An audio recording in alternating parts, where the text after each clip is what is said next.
Hello, Night Nation. I'm Trace Trelko, joined by Adam Eaton. Welcome in to Sons of UCF Live. Quote, I just missed my friend. That's UCF football head coach Scott Frost on Wednesday, speaking about offensive line coach Shawn Clark, who died on Sunday, age 50, leaving behind wife Janelle and children Gianna and Braxton. And Adam, it's been an emotional week, and the emotion's very raw for Coach Frost, offensive coordinator Steve Cooper, defensive coordinator Alex Grinch, when they spoke to the media on Wednesday.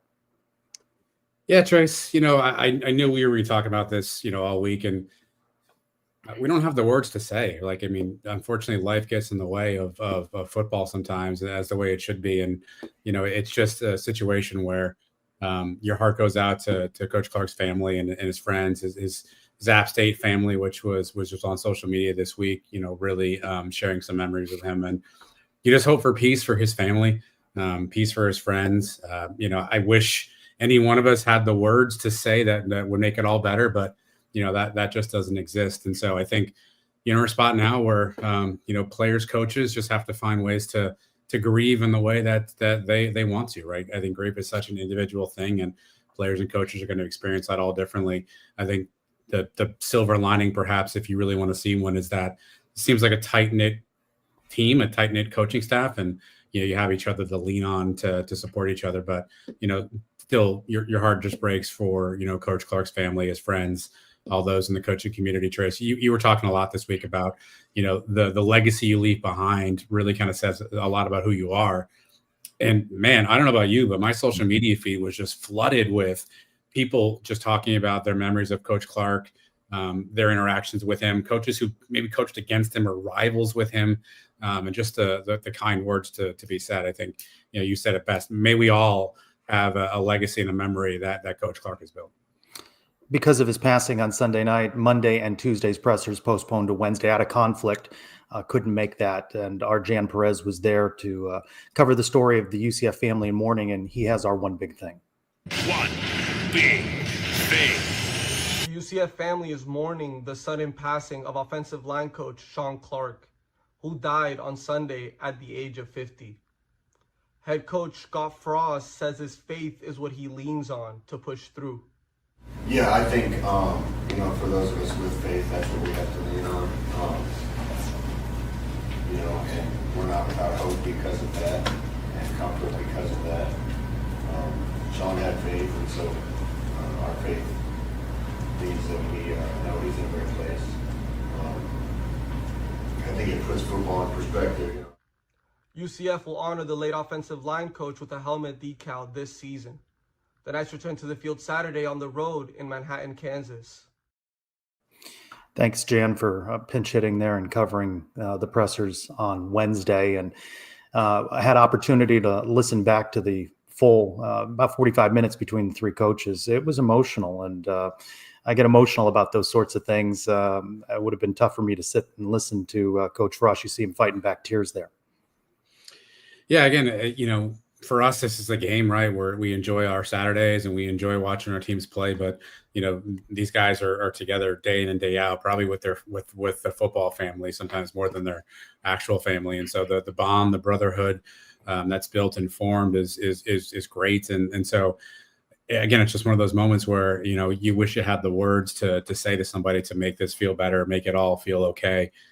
But time is really the biggest healer on these kind of things. And I applaud, first off, Coach Frost and I think Coach Cooper were probably the two most emotional for being vulnerable, right, and being willing to get up there and share their thoughts and perspective. That's not easy to do, and I think it makes it easier for the team to also be vulnerable and share their thoughts and their feelings. And again, Trace, you and I, we're not doctors, we're not grief counselors.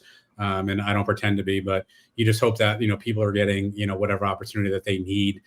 Frost mentioned that they have services available for players and staff to be able to leverage, and everyone's going to grieve differently. We've all experienced loss in our lives, and it hits you in a different space at a different time. And again, you just hope that everybody comes together and has an opportunity to go out and to do the thing, that makes them feel the best. And maybe that's a game Saturday, Trace. Maybe it's not. I think we as fans, we as media need to, exhibit some grace to this team right now to kind of go through these things. But definitely emotional to watch those pressers. And again, hats off to Coach Frost and Coach Cooper, because it takes some vulnerability to get up on a podium and be a little vulnerable about your feelings. And I appreciate both of them for doing that. And difficult to talk about a football game on Saturday, the Big 12 opener in Manhattan, Kansas. They prepare for that game with the addition to the offensive line staff of Danny Hope, who had previously had experience with Coach Clark, Eastern Kentucky, Purdue. Of course, Alex Farah, Coach Bear is part of that as well. Most burden emotionally, no doubt, on the offensive line group. That's a tight group, and they are used to working with Coach Clark. And I thought about something, I think it was an Around the Kingdom topic, I can't remember, maybe a mailbag question about which coach you didn't think would be a part of Frost's staff in a year. And I had said Coach Clark because I thought with that previous head coaching experience that he might move on to something else. And it's that previous coaching experience you heard Coach Frost and others recognize has been so important, right? That's a sounding board that Coach Clark, he understood what Coach Frost goes through in that head coach position, and what a tremendous resource. But you saw, as you mentioned, all of the memories being shared, the App State family, the coaching community. This was a special person off field. I didn't know him very well, but I shared on social media that every time we had access to a practice, he'd see me get a 15-second clip of the offensive line, and he'd look over, he'd say hi. He asked me how I was, and again, didn't know him very well, but that shows you that he reached out and would say a kind word to those that passed by. Yeah, I had a brief interaction with him, Trace. I didn't know him very well at all. Obviously, I remember talking to Coach Frost in Dallas for Big 12 Media Day, and I asked him, who have you kind of leaned on as you've kind of gotten back into college coaching? And Shawn Clark was one of the very first names he mentioned as someone he's relied on. And obviously, Danny Hope joins the staff, and he's got a long time connection to Coach Clark. And, their paths have crossed all the way back at, Purdue, I think back in the day. And, I don't know Coach Hope, neither do you, but here's what I do know, Trace. Typically, good people attract good people. Mm-hmm. And so if Coach Hope was somebody that Coach Clark appreciated, I think, we welcome him with open arms to UCF, and, and not an easy transition for him either, but good people attract good people. And we hope Danny Hope has the ability to come in and be a part of the Knights and hopefully be a part of what's next as his team continues to kind of grieve and process what's happening to them off the field. And Coach Frost talked about first practice back, a little rough. They got a little bit better in the next practice. They're, of course, 3-0 after defeating North Carolina soundly, right? The highest of highs on Saturday turns very quickly, and the loss of Coach Clark. They beat North Carolina 34-9. They face a Kansas State team not doing particularly well, 1-3 overall, and the one is over a North Dakota State team that they really, quite honestly, could have lost to. Interesting injury report. First time that's out in the Big 12 that we've seen. UCF listing defensive back Jaden Williams is out, and tight end Dylan Wade is questionable. Now, all in all, through 3 games, I'd say the Knights are fairly healthy. And as you do weekly, as part of Knights 24/7, you spoke with Latavius Murray.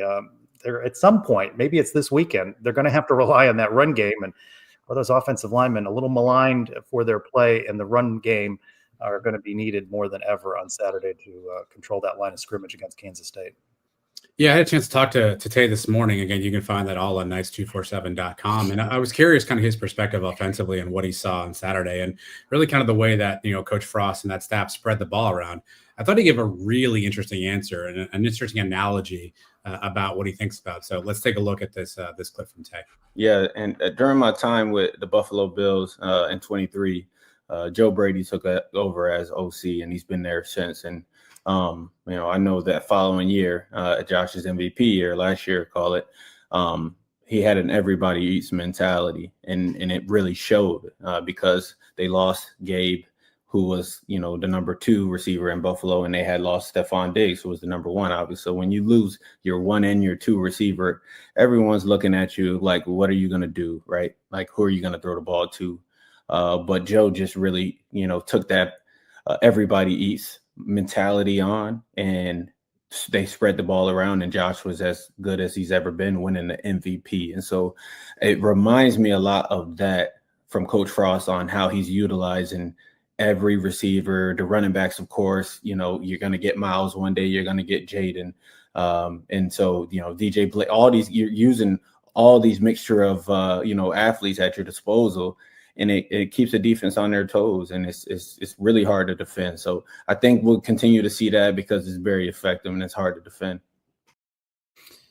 course, your full conversation, part of Night's 24/7 coverage as well. And it really is hard. I find it difficult to transition and talk about the game, but we're going to do that and talk about Coach Clark with Coach Paul Lounsbury, who's good enough to join us this week. He's around the team so much. And I didn't know Coach Clark very well. You knew him better than I. And he wasn't with the UCF family for very long, but he's going to leave a memory for many, Coach. He certainly is. He was an outstanding person, great coach, and a true friend to so many. And it's a difficult time. It really is. And the coaching community, you know this, being a part of it for so long, it's not very big, really. You saw the outpouring of support for Coach Clark across the country. Touched a lot of lives, players, fellow coaches. A lot of people knew who he was in the business. Yeah, and all that attention is what I'm talking about. He was well respected by everybody he worked with. He was well liked. He was a great football coach. His players loved him. His other coaches loved him because he did a great job. He was a head coach that had a great deal of success. He was a successful, great football coach, and I felt very fortunate to get to know him starting last December and become a friend of his, and also that he was on our team. You know, I think he really helped UCF football, and I'm thankful that he was there. It's hard to see him not there. You like talking ball, right? Yeah. Oh, yeah. You like talking football. I know you're always over by that O-line group. He liked coaching the guys up. Yeah, he loved offensive line. He was an offensive lineman like I was, so that's hard to get out of your blood. And we sat a lot of times and talked about football and about drills and little fundamentals and things like that, which all the line coaches love to talk about because that's what we do. Yeah, Coach, I had all day to figure out what to ask you first, right? And it's such a tough topic, but to whatever extent you can share or want to share, what's your insight on kind of how the team is feeling and kind of what you've observed? Again, I want to be sensitive to people's feelings, but as you've kind of observed the team, what have you kind of seen as they've had to try to, sort of move into the week and move on to the next opponent? Well, it was a shock when he had to go to the hospital, and everybody was concerned and praying for him daily, and we thought maybe there was a chance he was recovering, and then the shock of him passing away was even a bigger. It's kind of a double blow, and it's tough on Coach Frost, tough on all the coaches, tough on all the team members, but especially with the offensive line. And Coach Farah was his handpicked assistant. It was tough on him. Coach. It's just a hard thing to come in. Coach Danny Hope came in. He'd known Shawn for a long time too. So it's tough on everybody. The offensive line has to adjust not only to losing Shawn, but to dealing with new coaches. Really, Coach Farah is not new, but he's in a more important role now, and Coach Hope coming in new. So it's all distraction in a way, but I will say this: the offensive linemen and the whole team and the coaching staff have all pulled together, and I think they've done a remarkable job of trying to focus on trying to win and maybe win for Coach Clark. They respected him that much, so I'm excited about how they play this week. I think they're going to do very well. It was a good week of practice after that first one, and I think the players have responded well. It's still different, it's still a different atmosphere than what it was before, but I think they've responded well to the tragedy, and I think they're gonna keep on fighting. So I'm excited to see how they do. You mentioned me and Trace were talking before the show. You know Coach Hope a little bit, or know of him a little bit. What can you tell us about Coach Danny Hope? Well, I met him 30 years ago when he was coaching the offensive line at Purdue, and we played Purdue 2 years in a row. With Drew Brees was the quarterback and Joe Tiller was the head coach. He was an excellent line coach then. He ended up becoming the head coach at Purdue after that. He had been the head coach at Eastern Kentucky at one time as well. So I've known him. We ran into each other at clinics and recruiting some. Don't know him great. I wasn't real close with him or anything like that, but I know his reputation is solid. He's a first-class person and a first-class coach, and I think Coach Frost did a good job hiring him. I think he and Alex will work well together. Alex Farah, who I've gotten to know really well since December. Alex has done a tremendous job of handling this because he was Shawn's handpicked guy. So he and Shawn have been very close for 12 years. And so it was really tough on Alex. But he's responded well. Danny's responded well. The offensive line's responded well. I think the team has responded well. So, but Danny's a good football coach and a good guy, and he knows what he's doing. 3 games in, how many things can you change? And I guess I want to ask you this technical question. How many different ways are there to coach offensive linemen? Is it?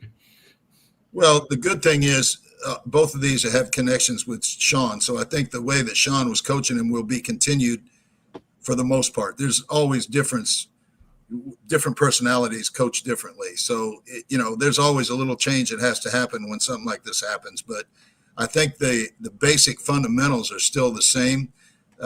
Because they're all from the same family of offensive line teaching. So I think that's reducing that problem to a minimum. It's still an issue, I think, but it comes down to fundamentals, Trace. I mean, you gotta do the little things right. You got to get your hands inside. You got to get your tail down, and you got to move your feet on contact and fight your tail off. And both Alex and Danny know that and teach that. So I think we're going to be fine. Our football team has not been tested really well yet. We got tested a little bit with Jacksonville State, and I think we were still feeling our way in that game. And they're not a bad team now. They're a pretty good team. But I think we've grown a lot since then too. And I just hope, in spite of the disruption that was caused by Shawn's death, that our guys can keep continuing to improve. Got a mailbag question I want to share with you at @blackgold_Ed. Why is the O-line so much better at pass protection than run blocking? What are you seeing there over 3 games? Well, I see some good run blocking too. Now I watch it every day in practice, so I think they do a great job in pass protection. I don't think they're bad run blockers either. I think part of it is what we do offensively and what we take advantage of. And sometimes we have RPOs that if they handed the ball off, it'd be a big run, and we end up throwing the ball too. So I think we're a better run team than some people give us credit for. Now, statistically, I don't look at statistics much. I watch Statistically, you don't look at statistics. I don't. I like that. I statistically, that's not my bag. Okay, I like to watch what's going on in practice and watch the fundamentals that they're using, and I see good fundamentals, both run and pass. Coach, I don't know who to file this complaint with, but I have a complaint to file. I think I've been misled because I was told this is going to be a UC fast offense.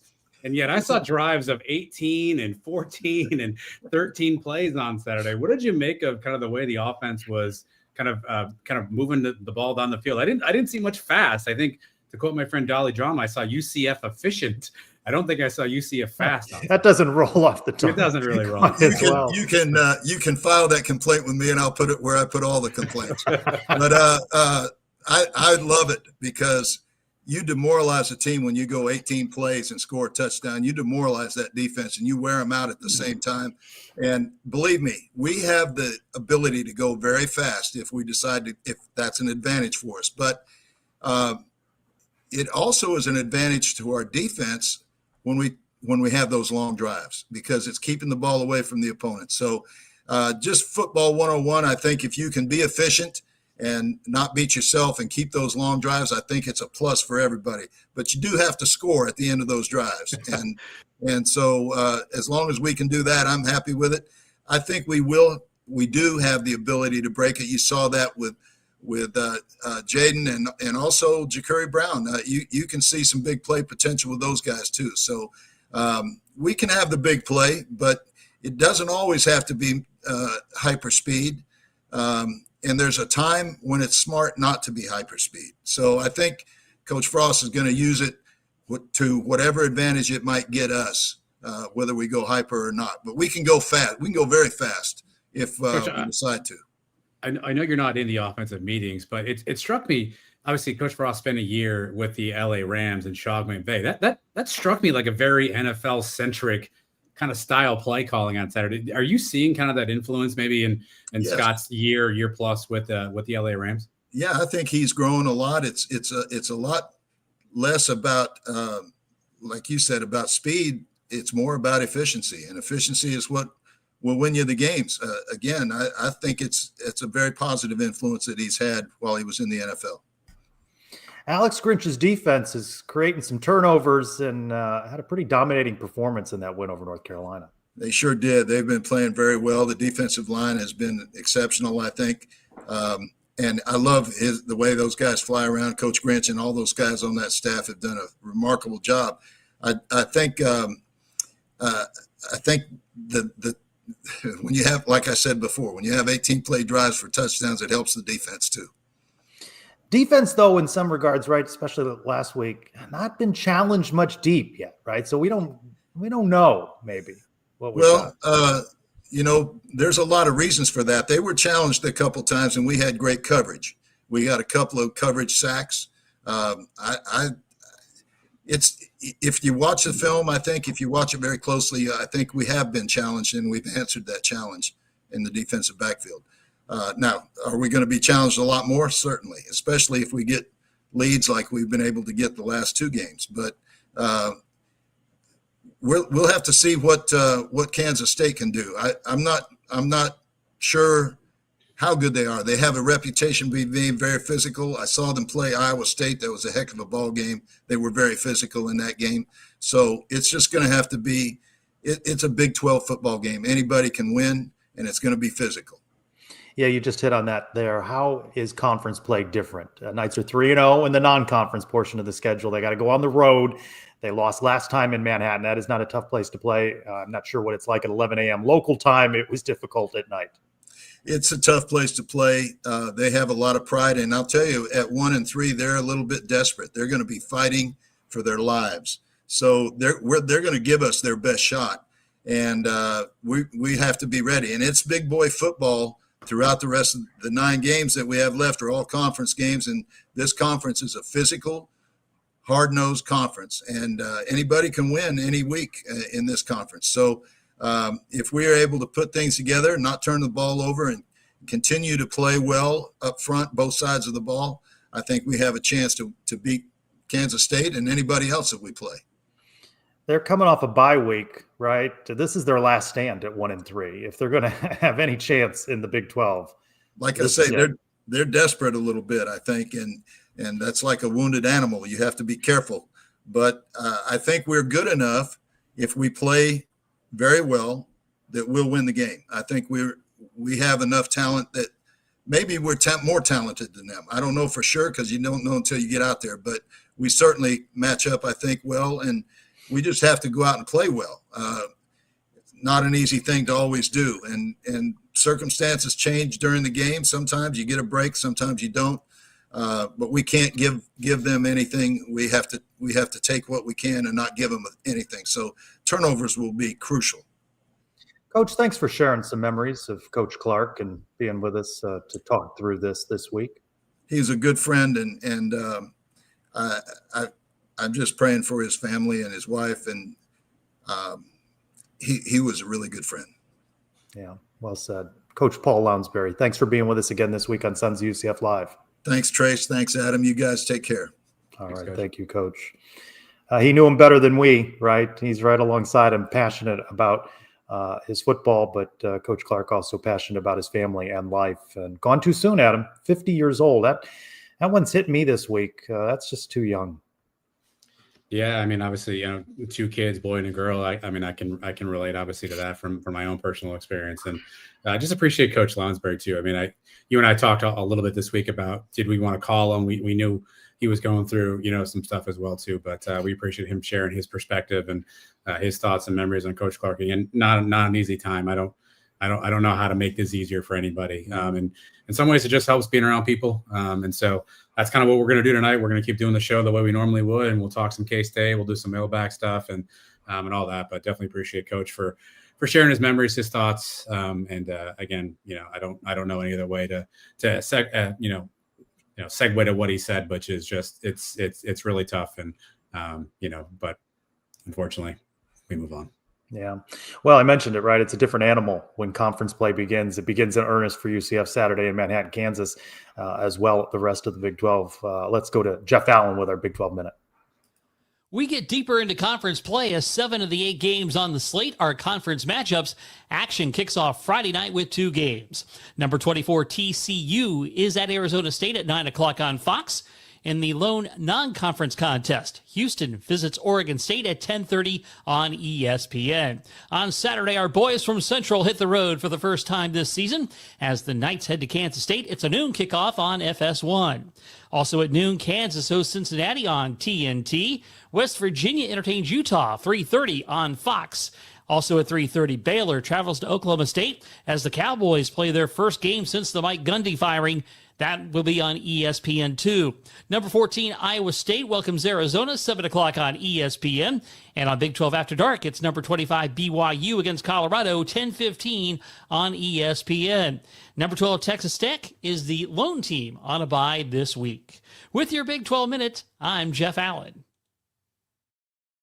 Chris, I'll have you know. Yeah. That was an exact 1 minute. One exact? I wasn't paying attention. Yes, on the actual dot, 1 minute to the Jeff whatever Allen. that number would be by Jeff Allen.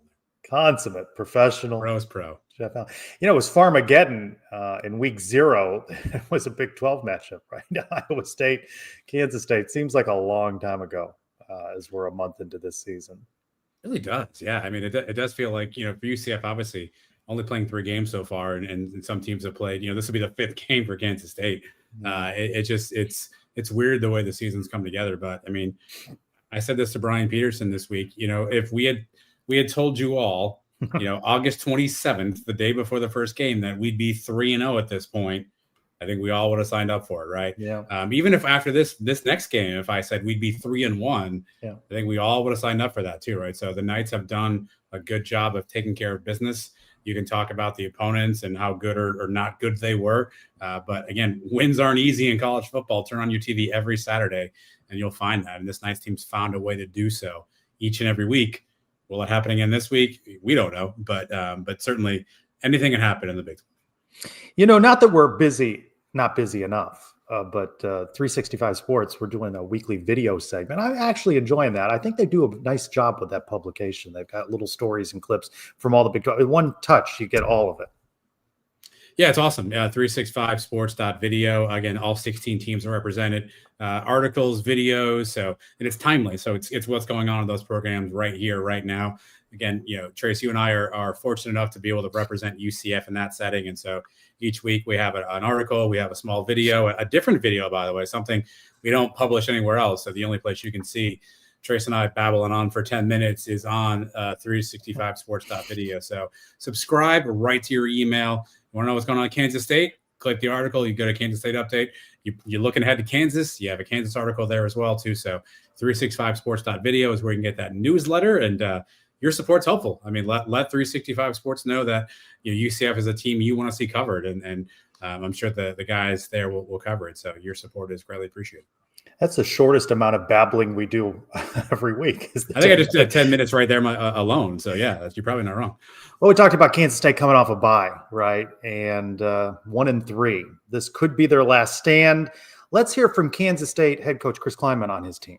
But nobody's going to feel sorry for us. So those guys got to dust themselves off and get off the deck and play better football. And some of it, and we talked about it the week before, some of it's us as coaches trying to simplify some things.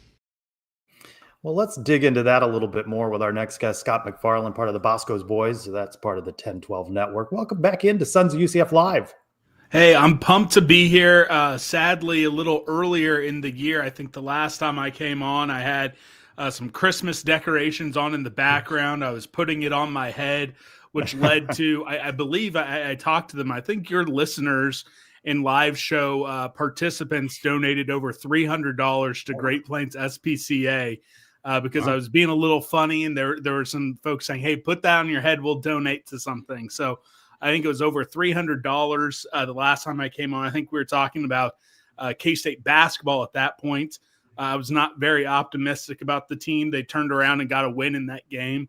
Not feeling great about the football team. Hopefully it's a similar sort of bounce back for my team. But look, anytime I can come on with you guys, I'm happy to do it. It's one of the best YouTube shows around, definitely in the Big 12. I'm always watching you guys. I've started subscribing back in the summer, and the amount of content you guys put out, second to none. So I just want to give you guys your flowers for that, because it's been fun keeping up with UCF through your guys' YouTube content.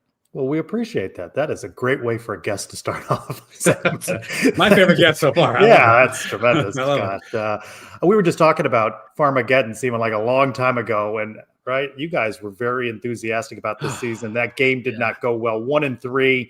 It has been a difficult one. What's for the fan that has not much knowledge here of Kansas State? What's gone wrong? Why are they 1-3? They shouldn't be 1-3, right? No, they shouldn't. And look, this is probably my fan brain, right? I think we should be 4-0. If you look at some of the advanced analytics, Parker Fleming puts out the charts, and SB or SP plus, they do the win probability, right?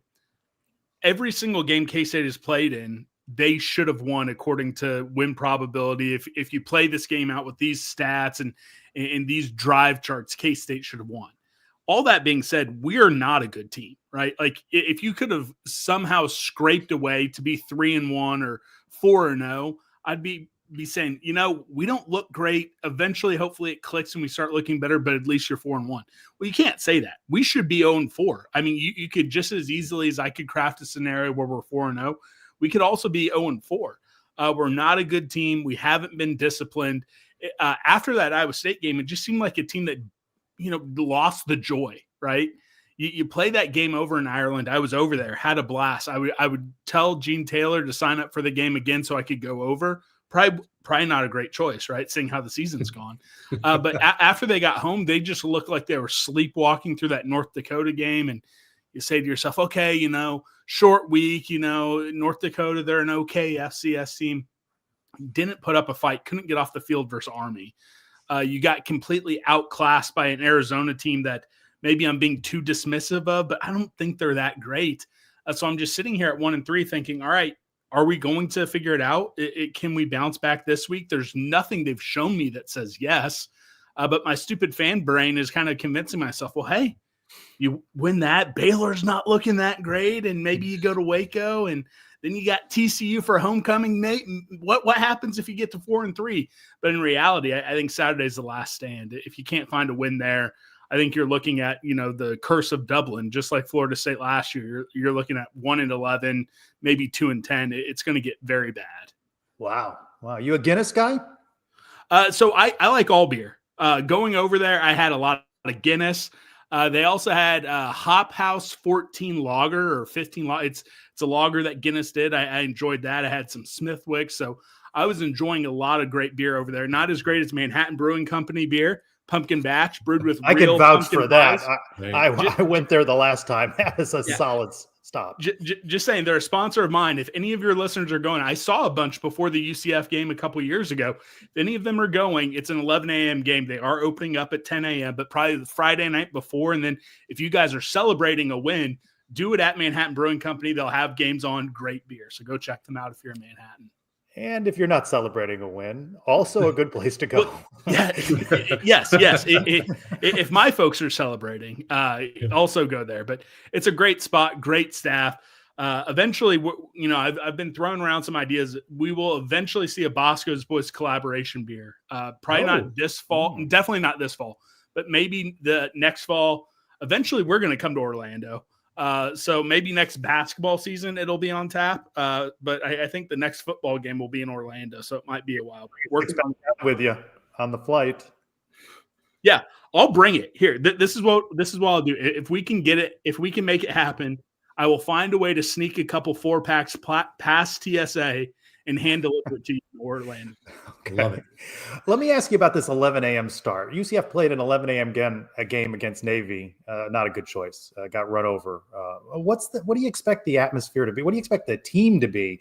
Could they be flat at 11 a.m. or is that just a little excuse? So the crowd.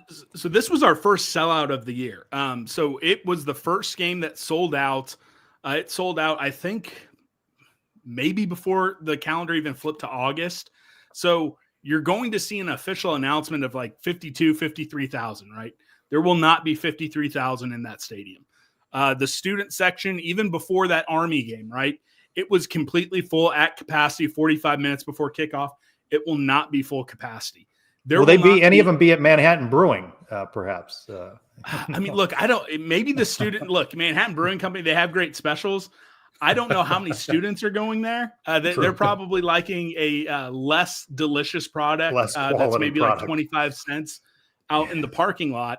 But look, K-State, I mean, when I was a student, we had 11 a.m. games that were absolutely amazing atmosphere, right? I think it comes down to the team. If the team has life, K-State will have it rocking by 11 a.m. The team doesn't have life.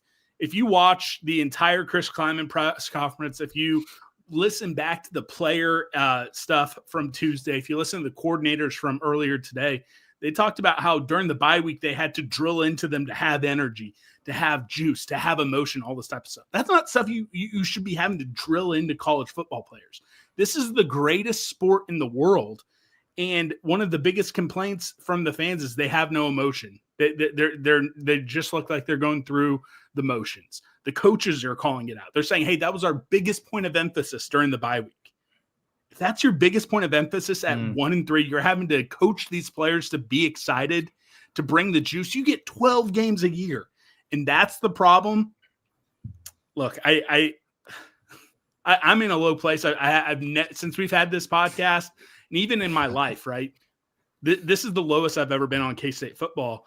And I missed like 3 Ron Prince home games, right? Like I podcasted all through that horrible 2020 year. I'm not used to this. I am a spoiled, rotten K-State fan in the grand scheme of things. I was born in December of 1991, 92. I don't remember any of that. That wasn't any good. But from 93 on, everything was great until, the end of Bill Snyder. Ron Prince wasn't great. Bill came back. It's been awesome. It's been great in the Chris Kleiman era. I don't know how to handle this kind of football. Scott, I've got a question in our chat from a longtime supporter, chairman and CEO of The Agenda, JP Gilbert, wants to know, how many years has Avery Johnson taken off of your life? None, because my lack of exercise and probably eating too many DoorDash dinners is taking the years off my life, not Avery Johnson. But this is something that sadly I'm very afraid because, look, I don't think this season can be salvaged. We're talking about long-term legacy for the star players, for the coaches. I'm really worried about how K-State fans are going to talk about Avery Johnson for rest of, for rest of my life, right? He is the promised son. He was, if you're a Star Wars fan, he was supposed to be Anakin Skywalker, right? He was the chosen. We were the chosen one, Avery. You're supposed to bring order to K-State, not destroy it. That's what we're talking about. He's not using his legs.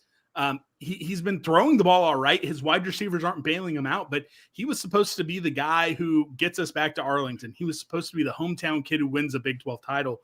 I'm afraid that this season is going to go poorly. He's going to leave, end up at a place like Mississippi State, have a great year, go off into the NFL, and we're just going to be thinking, all right, we just wasted 3 years. That's what I'm afraid of. But he hasn't taken any time off my life. I wish he'd run the ball a little bit more, but my own decisions are taking years off my life. Well, speaking of running, Scott, what's going on with Dylan Edwards? Obviously, we saw him play a little bit against in the Ireland game. He's been out and he played. Is he back? Is he healthy? What's the situation with Dylan Edwards? muffed the punt, and then there's different rumors, different conspiracy theories, what happened after he muffed the punt that then led him to miss the entire North Dakota game, the entire Army game, and then played a handful of snaps before he re-aggravated it in the Arizona game. He wasn't on the availability report. So in theory, that's saying, hey, he's 100% healthy. The coaches said, Matt Wells said today that, hey, we think he's almost up to 100%.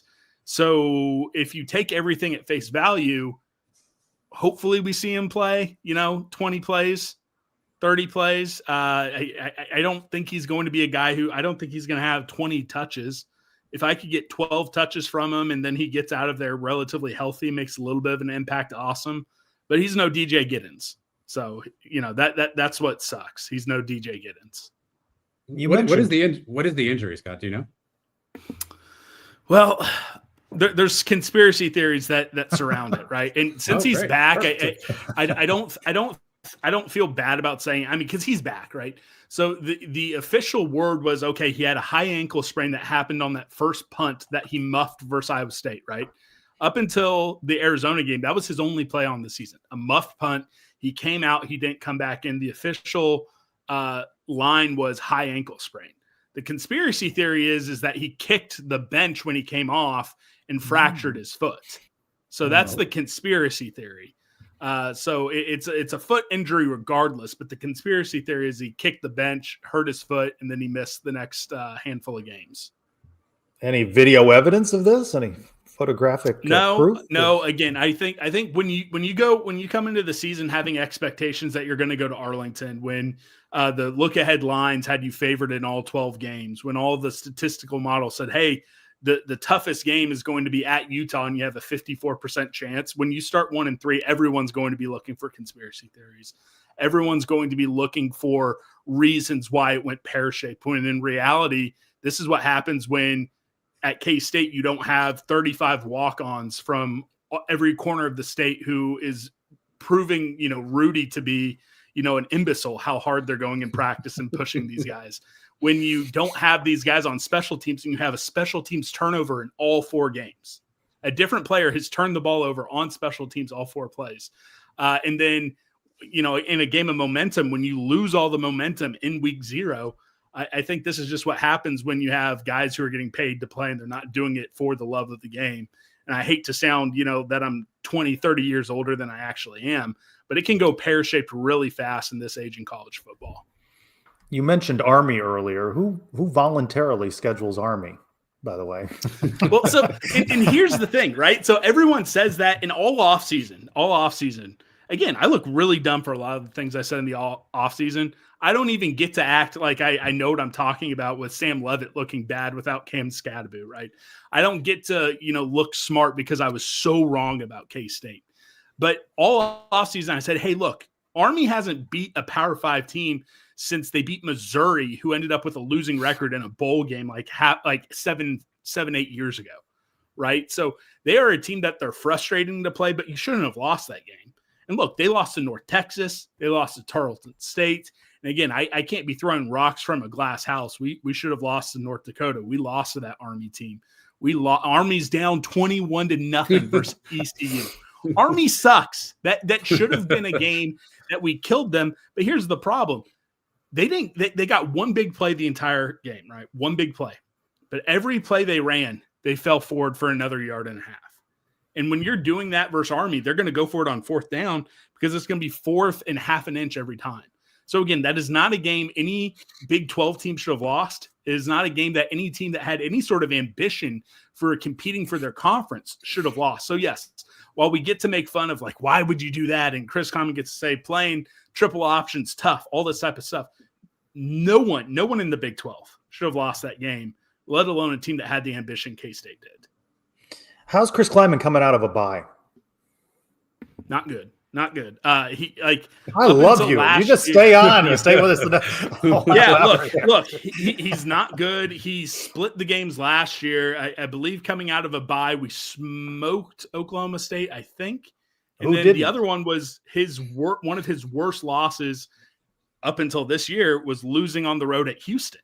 There you go, 2-5. It is gross.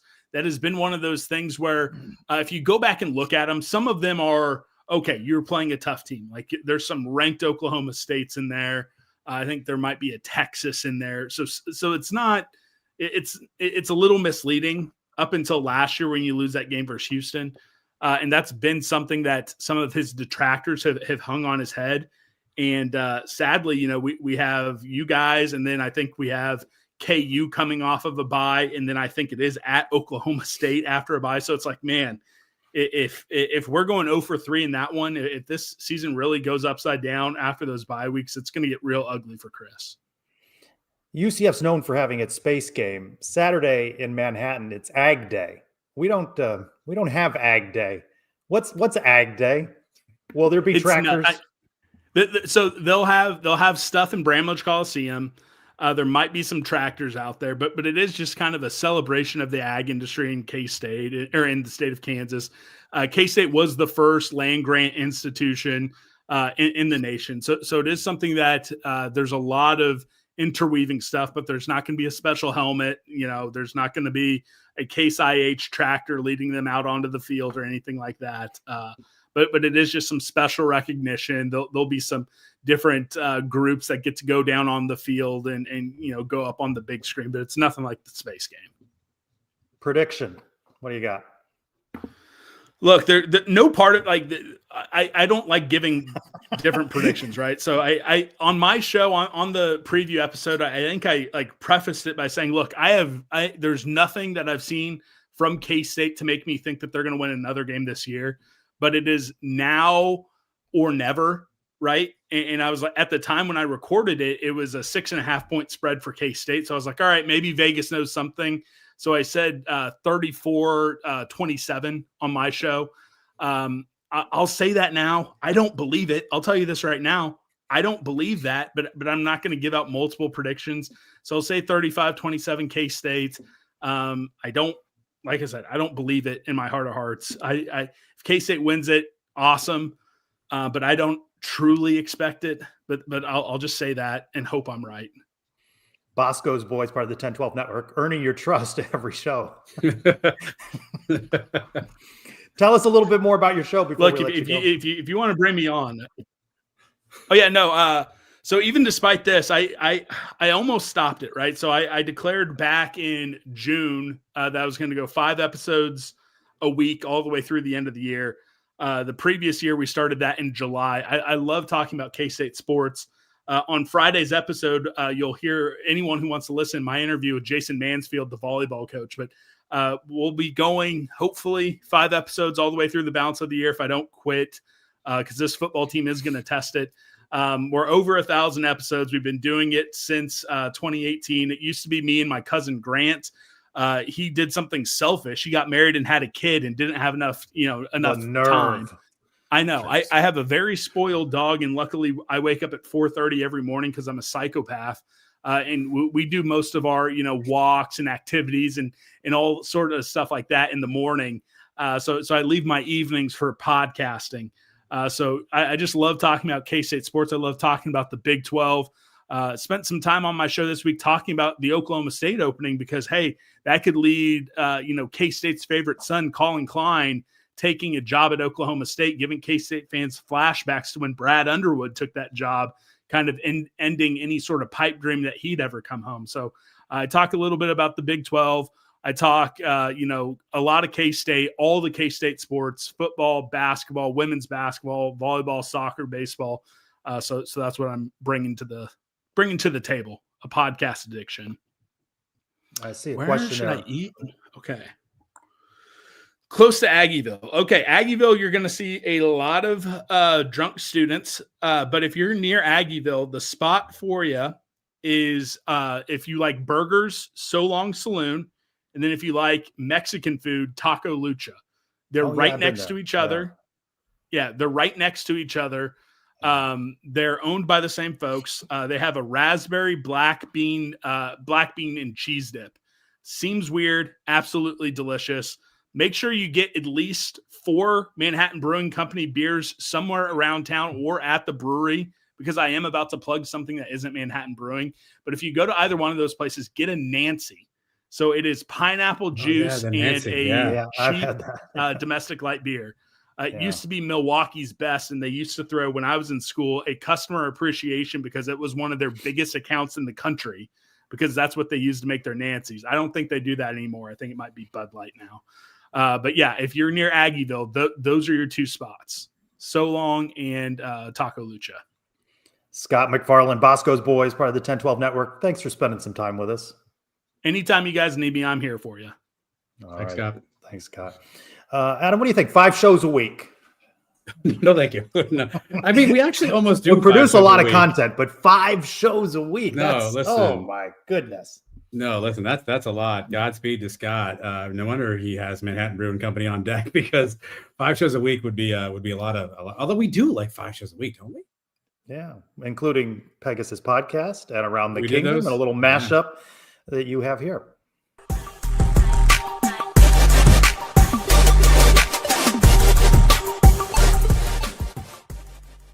What I find hilarious about the whole thing is this came after Bill Belichick called UCF Central last week, and then I saw way more people than I would have expected being like, I kind of like Central. Maybe we should lean into this Central thing. They liked it until other fan bases did it. Yeah, And they just other said, no. So I'm going to give you a number, TV number. Here, Trace. Yeah. For UCF Kansas State, FS1, over under 750,000 viewers. Ooh, that's a good number you picked there, Elo. Thank you. It will not hit 1 million. That's for sure. I'm gonna go under. I'm gonna go under 688. I don't think anybody's tuning in for that. I don't know who's stumbling on that. What do you got? I would agree with you, Ash. I'm going to go. I'm going to go 720 is my official number.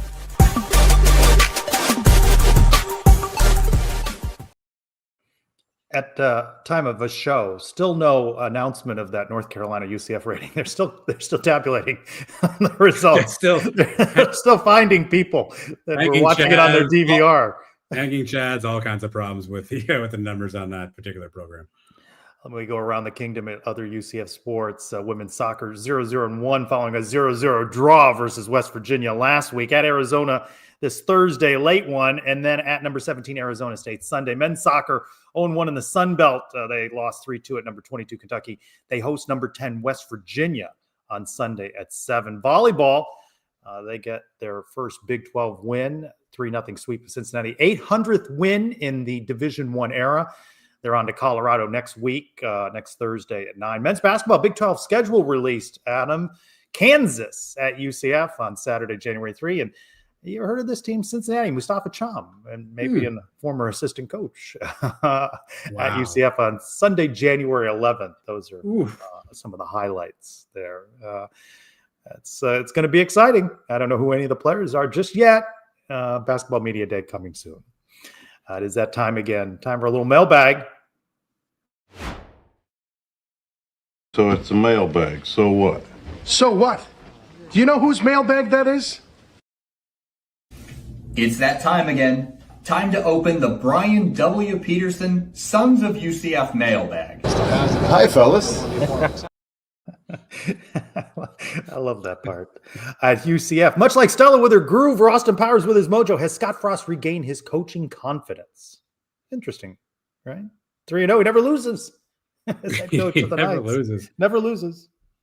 I mean, it would appear so, right? Like, I mean, it feels like, he certainly feels good about what he's doing. And I don't know if he had self-doubt coming into this. I mean, he didn't share that with us, but I think Saturday was a great example of him scheming up a team and basically, at one point I was with Bailey and Brian, and Bailey just said, man, like Frost is just in his bag with play calls. And so maybe he's got that. I don't know that he ever lost it, but it certainly feels like he's doing as well as you could have hoped right now. Terry Mahajer, smiling ear to ear. I liked when he answered the question that he did find it satisfying to beat Bill Belichick. I liked that, You were there on Saturday. Are you still a little bit? That was Bill Belichick on the sidelines of the bounce out. Something about that just doesn't feel normal. Like I can't wrap my head around that actually happened. Yeah, maybe he's a nice guy in his personal life, but the public-facing persona, he's just a louse. Yeah, I mean, he's Wow. just doesn't come across as a very likable character. At nights 24/7 on Blue Sky, does what you've seen out of the team in the first 3 games change your outlook on how many conference games they'll win this year? No, I'm not changing anything, and I think the emotional nature of the week, I don't know what to expect from them on Saturday.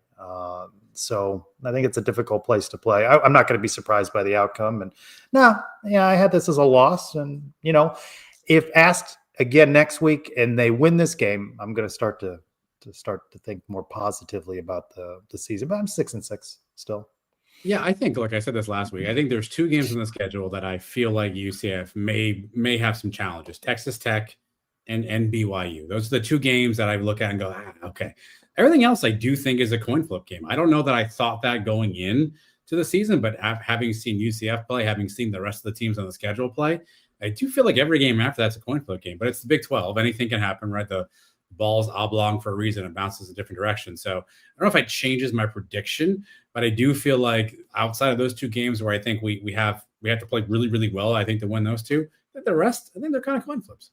Love Not Worth 311 asked that, which games are you most concerned about? Can I just add, and I know everybody's going to lose their minds, space game, Houston's sneaky, playing a lot better. So that's not a slam dunk over Houston. But Texas Tech, they have gotten what they paid for so far and beat Utah on the road. At NJ2TOOFL, 2 questions. Is it safe to say we have QB1 for the rest of the season? It doesn't seem like that with the emotional nature of the presser. That didn't come up as a question at all on Wednesday, right? Cam Fancher dressed out on Saturday against North Carolina, but I think was it you who was talking about? I forget. There's so many shows. It may not be a daily show, but there's a lot of shows. If Taven Jackson needed to come out, who goes in? It might be Cam goes in. I have a hard time thinking that you go in the locker room and you look at Taven Jackson and say, you've lost this job. No. I mean, I'm not saying he's the best quarterback we've ever seen, but I don't think he's done anything to lose this job. I think he's got the job for now. Perhaps that changes down the road, but I don't know how you look at him in the eye and say, son, you lost the job. It's going to this person. I don't know how you make that move. Second question there was, I love Miles, but think Nixon has looked better the past 2 weeks. Could Nixon become RB1 at any point? I think they're going to continue to give different guys the ball. All right. I mean, I know what Jaden did in the previous game to last week, but he had 5 carries for 10 yards. So, I mean, I think it's 1A, 1B, right? I think depending on the scheme and who's in and what's happening, I think you'll rotate that. I think the run game in general, though, I don't necessarily blame on either one of those. I think there's just something that's missing there. As part of my conversation with Latavius today, I find it interesting, Trace. The run game seems to be okay when it's quarterback run. Taven Jackson and Ja'Carri Brown had, basically were 2 of the top 3 leading rushers on Saturday.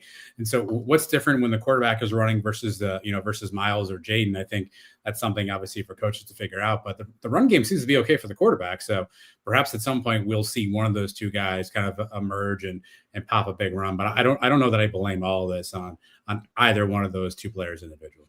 Brian W. Peterson, what aspect of the UCF K-State matchup worries you the most? I think it's Kansas State's desperation. This is it. And they had the bye week to prepare, just as UCF had the bye week to prepare for North Carolina.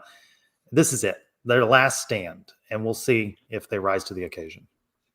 Agreed. Yeah. I mean, Coach Lounsbury said earlier, like a desperate team is a dangerous team. And so, they're desperate. I saw Matt Wells talking today on social media, or quoted on social media saying, we're going to trust Avery Johnson's legs more. He's obviously a dynamic runner. So, have they figured something out? Have they schemed something up differently on Saturday? I do think that's the thing that gives you the most concern.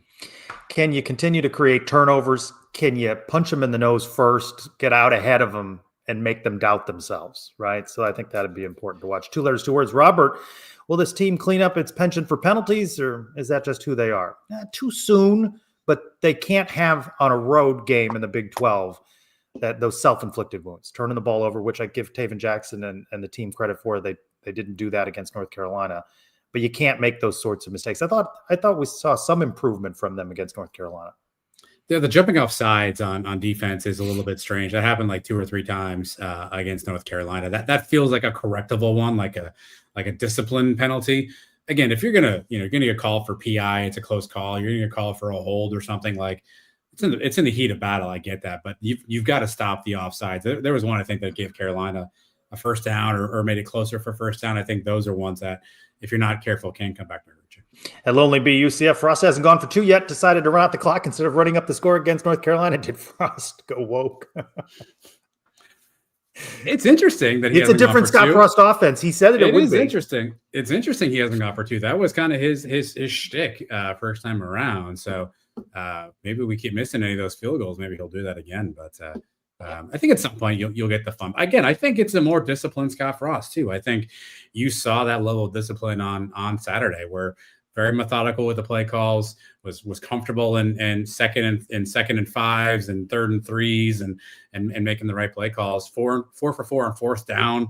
Was comfortable challenging his team to get first down. Minute 13 to go, the end of the second quarter, going all the way down the field for a touchdown. I think you're seeing a different Scott Frost, and I'm curious, was this a Carolina game plan thing, or is this what UCF's offense will look like going forward?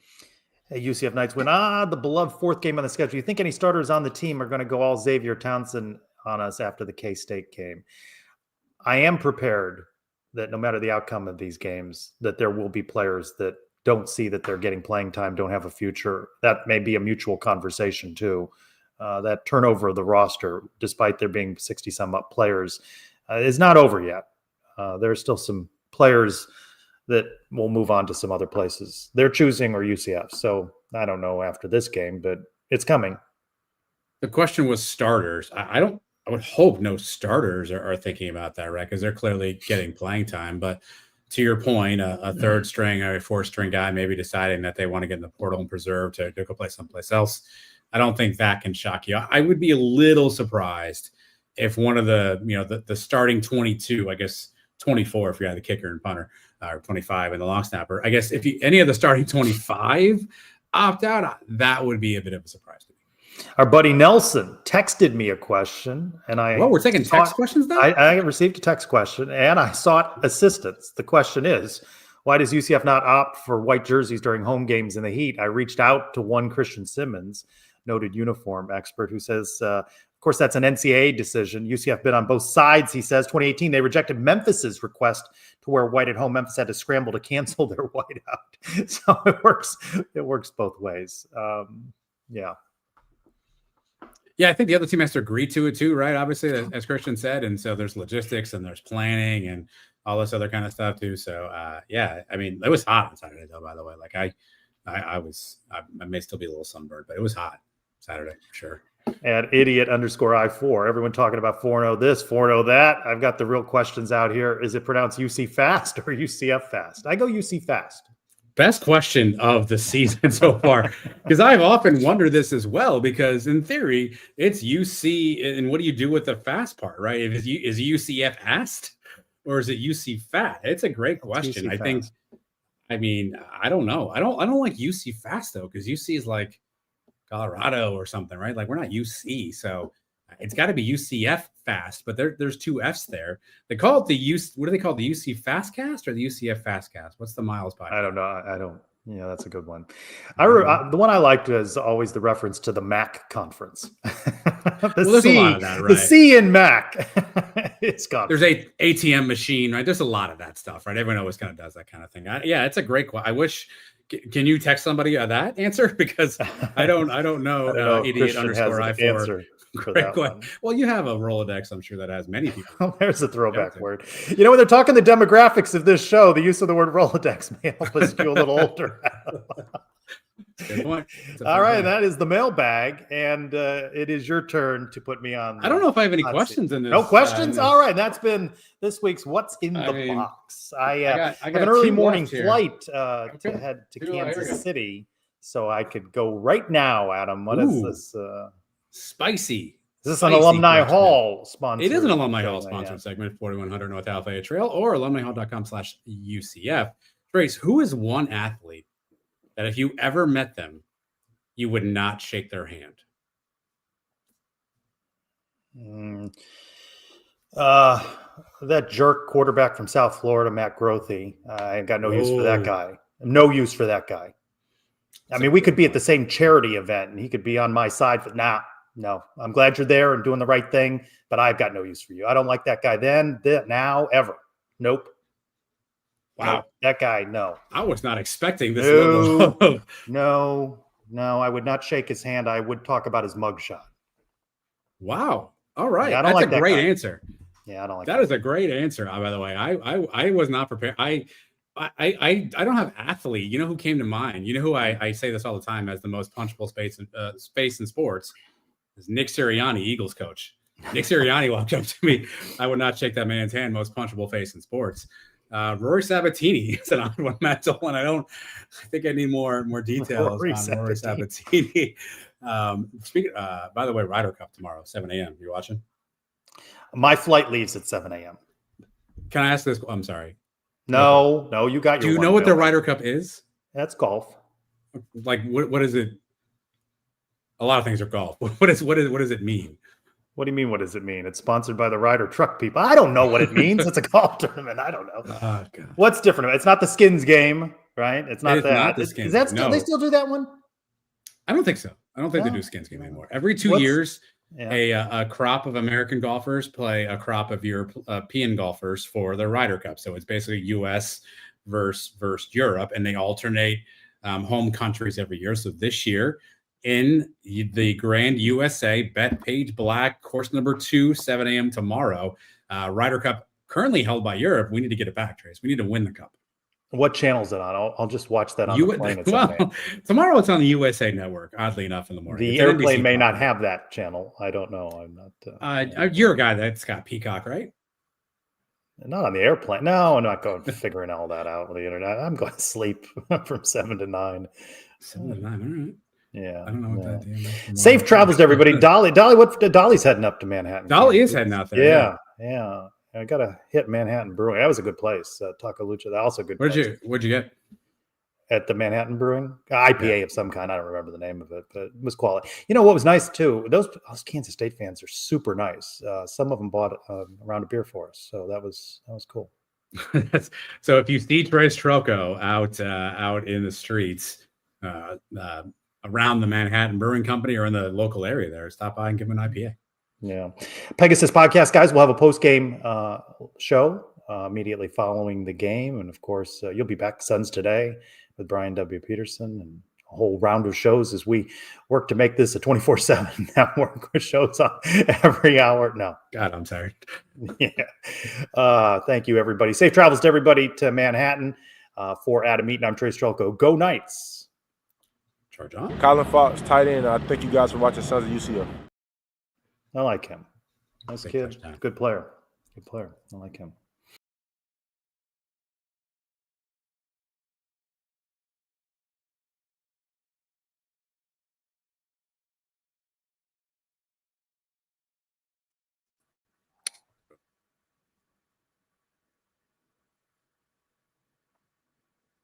Are we finished?